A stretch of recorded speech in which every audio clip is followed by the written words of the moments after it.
Levez la main, je sais pas. Non. Oui, non, les avis sont partagés. Voilà, continuez. Voilà, ici j'ai la main. D'accord? Alors, regardez ce que j'ai ici.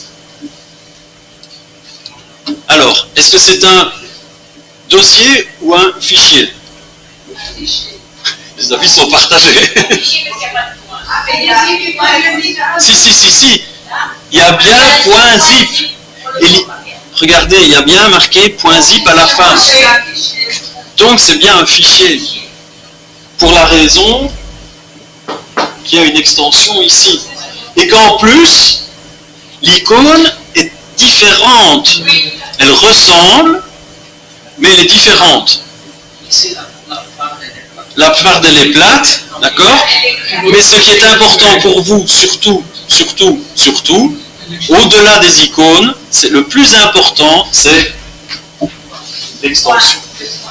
Vous devez toujours avoir un œil sur vos extensions parce que les icônes changent. Je vous l'ai montré la fois passée. Si vous dites je vais ouvrir un fichier avec VLC, ça devient un petit icône. Si vous ouvrez un fichier avec Windows Media Player, ça devient une autre icône. Les icônes, suivant les ordinateurs, les programmes, etc., changent. La seule chose à laquelle vous pouvez vous fier, ce sont les extensions. D'accord? Donc peu importe la forme que ça a ici, je vais vous le montrer.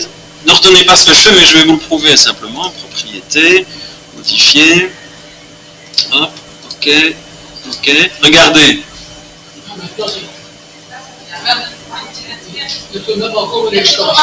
Voilà, il est bien marqué .zip, ça leur reste donc toujours un fichier. Mais l'icône a changé. D'accord? C'est le même principe. Ok? Vous voyez pourquoi c'était très important de bien comprendre. Dès que vous voyez point quelque chose, il s'agit bien d'un fichier. Bon. Je vais remettre comme c'était. Oui, ça c'est pas savoir refaire. Voilà. C'est pour vous faire comprendre. Et donc, ceci, c'est donc bien un fichier et c'est une archive. C'est un dossier compressé. Et donc, ça veut dire qu'on a planqué, compressé quelque chose, un ensemble ou quelques fichiers ou un dossier qui contenait des dossiers, qui contenait des fichiers, peu importe, on a pris des conteneurs et des contenus, une arborescence, tout à fait, on a pris une arborescence et on a replié tout ça pour le mettre dans un seul, non pas dossier, mais dans un seul fichier. C'est ça une archive. C'est quand on prend des dossiers, des sous-dossiers, des contenus, donc tout ce qu'on peut imaginer, une arborescence, comme le dit très bien Laura, je n'aime pas utiliser le terme pour ne pas perdre, mais c'est ça que ça veut dire. Si, c'est des dossiers qui contiennent des fichiers, des choses comme ça. On prend tout le bazar, on replie ça, et on le met dans un fichier. Et ça devient une archive. On sait qu'une archive, c'est un container. Alors, si, mais justement, c'est quelque chose de tout à fait particulier. Si je mets ceci dans une pièce jointe, par exemple, si j'utilise ça comme une pièce jointe, ça me permet d'envoyer plusieurs éléments en une seule fois. Ça prend moins de place. Et en plus, ça garde la structure. Voilà, et c'est pour ça qu'il vous pose la question. Quand vous essayez d'envoyer un mail avec plusieurs pièces jointes et qu'il vous dit, voulez-vous compresser? C'est pourquoi? Parce que sinon vous allez vous retrouver avec toute une ribambelle de choses. Donc qu'est-ce qui va se passer? Hop, il va mettre un point zip et il va envoyer le point zip. Dans l'autre sens, c'est la même chose. Quand vous allez télécharger quelque chose, hop, il va tout replier et il vous envoie un point zip. Mais donc, quand on a les messages qui arrivent sur la boîte mail, on ne peut que dans les cartes de messages. Alors, donc, attendez, je vais y revenir, mais comme je suis en train d'enregistrer, je vais terminer mon explication ici simplement. Et donc voilà le principe, ce qu'on va s'entraîner à faire. C'est d'extraire une archive.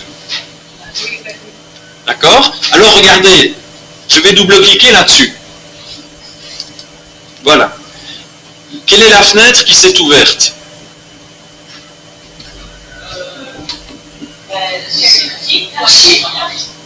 Ce n'est pas un explorateur. Non, c'est un programme. Rappelez-vous, quand on double-clique sur un dossier, c'est bien l'explorateur qui s'ouvre. Est-ce que j'ai double-cliqué sur un dossier? Non, j'ai double-cliqué quoi? Sur un fichier. Les fichiers s'ouvrent avec des programmes. Quand vous double-cliquez sur un docx, ça s'ouvre avec Word. Quand vous double-cliquez sur un TXT, ça s'ouvre avec le bloc-notes. Quand je double-clique sur un .zip, ça s'ouvre avec un programme spécifique qui s'appelle 7zip pour la cause. Donc ce que ici, alors pourquoi est-ce que ça vous induit en erreur? Mais parce que qu'est-ce qu'il y a dans un .zip? Mais des fichiers et des dossiers. Donc ce que vous voyez ici, c'est tout ce qui est caché dans le fichier .zip.